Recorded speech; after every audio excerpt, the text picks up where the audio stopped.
Pearson. Say his name. Pearl Pearson. 64 years old, Oklahoma City, January 3rd, 2014. Pearl was driving home on an evening when he was pulled over by a cop. This was regarding a minor traffic violation. However, they approached his car with guns drawn. When the cop got to his window, Pearl rolled it down and started pointing at his ears, indicating that he was deaf. The cop kept yelling, and Pearl gave him a signal to tell him he would be reaching over to get his place card that indicated that he was deaf. As soon as he reached, the cop grabbed his arm, which dislocated his shoulder. Shame! Pearl, now screaming in pain, was pulled out of his vehicle, pushed to the floor, brutally beaten by two cops. After this, Pearl was handcuffed with his arm still dislocated. He had to wait in the car as one cop said, and I quote, "Yeah, his face is jacked up. Make sure you report that. There was nothing identifying him as deaf whatsoever." Shame! After they looked up his name in the system, they said that it said hearing impaired. Pearl went on to fight his misdemeanor charge, which was later dropped, and he won a $175,000 settlement. None of the officers involved were reprimanded or charged in any way. Shame!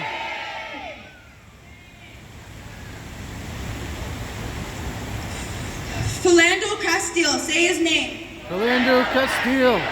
32 years young, Falcon Heights, Minnesota. July 6, 2016.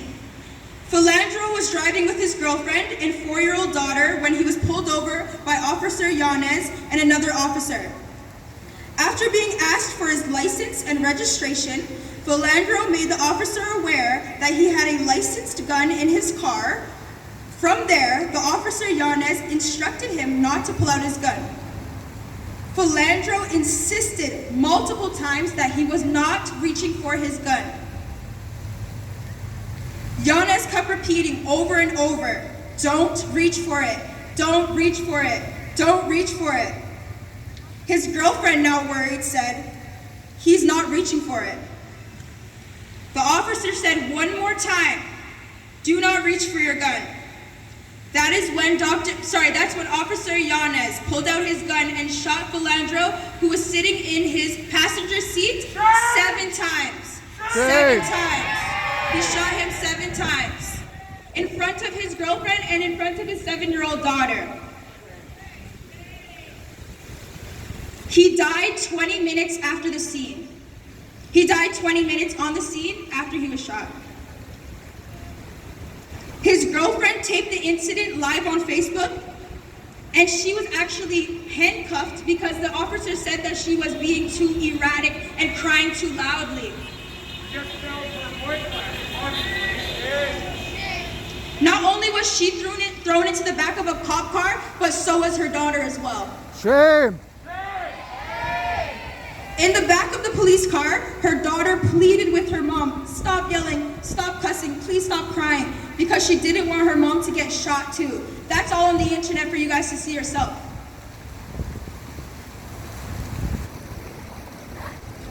The Facebook Live went viral, which helped the case gain national attention. Officer Yanez was charged with 2nd-degree manslaughter and 2 counts of dangerous discharge of a firearm. To no surprise, those charges were dropped. Shame!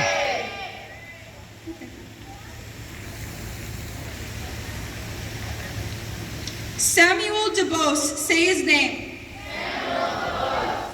43 years old, Cincinnati, Ohio, July 19th, 2015.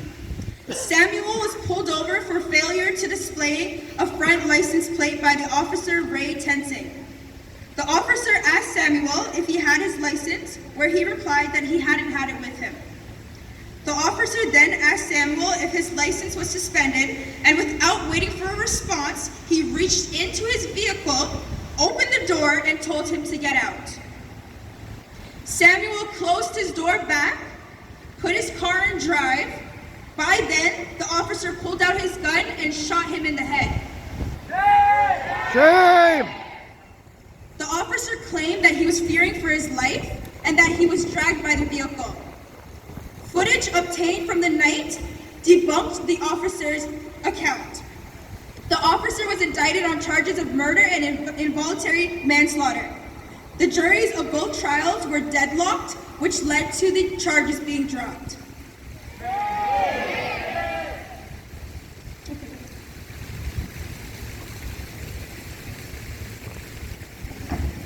Sandra Bland. Say her name. Sandra Bland. 28 years young. Waller, Texas, July 10th, 2015. Sandra was driving when she was pulled over for failing to signal. The officer asked Sandra why she seemed irritated. She explained why the only reason she pulled off to the side was because she noticed the cop was driving closely behind her and she wanted to get out of his way. After Sandra refused to put out her cigarette, she was demanded to get out the car. She refused, and the officer, once again, very familiar, reached in and opened her car door. He threatened her with a taser, saying, "I'll light your ass up." Excuse my language. Shame. In reports, the officer said he was scared for his safety, but a video just released last year showed that he was the aggressor in the situation. 3 days after Sandra was arrested, she was found hanging in her cell. Her death was immediately ruled a suicide without further investigation. This ending came to a shock to her family and community, as Sandra was a well-known activist and a very strong woman. Sandra's mugshot haunts the entire Black community till this day. Some leaked photos show her eyes rolled back to the back of her head. There has been multiple discrepancies in the reports surrounding her arrest and death, and how the Black community and her family are still waiting for many unanswered questions relating to her mysterious death.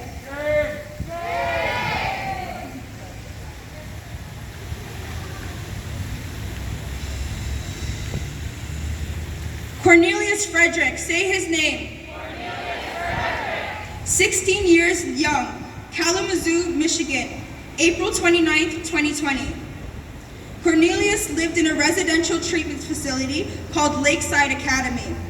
This facility was intended for young adults placed through the foster care system. What was Cornelius's crime?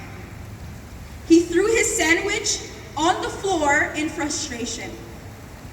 What was his punishment? 7 staff members forcibly restrained him after pushing him to the ground.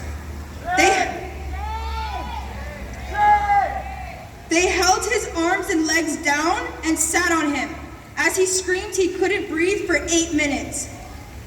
Cornelius went into cardiac arrest, was hospitalized, and then died 2 days later. Shame. 3 out of the 7 staff members involved were fired and charged with involuntary manslaughter and second-degree child abuse in his death. That's not enough. That's not enough.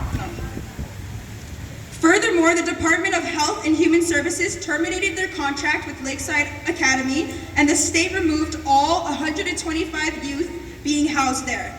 That's good. That's good.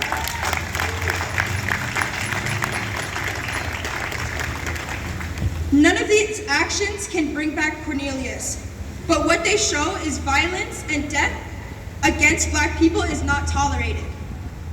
When the police kill or injure a Black person, why is it optional if they are charged or removed from the force?